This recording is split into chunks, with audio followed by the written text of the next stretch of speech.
திருவள்ளூர் பொன்னேரியில் உள்ள அரசு கலைக் கல்லூரியில் காமராஜர் துறைமுக நிறுவனத்தால் கட்டப்பட்ட புதிய கட்டட திறப்பு விழா நடைபெற்றது.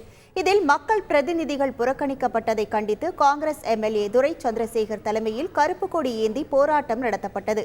முன்னதாக விழாவிற்காக வருகை தந்த காமராஜர் துறைமுக தலைவர் சுனில் பாலிவால் வாகனத்தை போராட்டக்காரர்கள் வழிமறித்தனர்.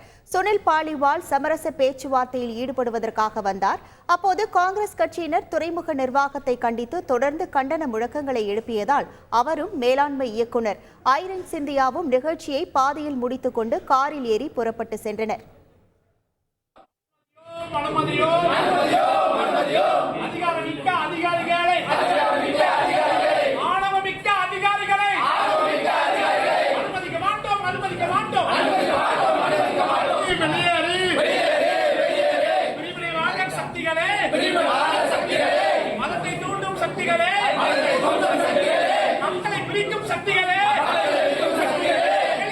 பொன்னேரி பகுதியில் சட்டமன்ற உறுப்பினர் என்னையும் நாடாளுமன்ற உறுப்பினர் திரு சசிகாந்த் செந்தில் அவர்களையும் பொன்னேரி நகராட்சி சேர்மன் மற்றும் உள்ள இந்த பகுதியினுடைய நகராட்சி உறுப்பினர்கள் யாருக்கும் தகவல் தெரிவிக்கக்கூடாது என்ற காழ்ப்புணர்ச்சியோடு இவர்கள் ஆளுகின்ற மதவாத சக்தி பிஜேபி அரசுடைய கைக்கூலிகளாக செயல்படுவதை வன்மையாக கண்டித்து ஒருபோதும் இதுபோன்ற மதவாத சக்திகளின் நிகழ்ச்சிகளை அனுமதிக்க மாட்டோம் என்பதுதான் எங்களுடைய குறிக்கோளாக இருக்கும்.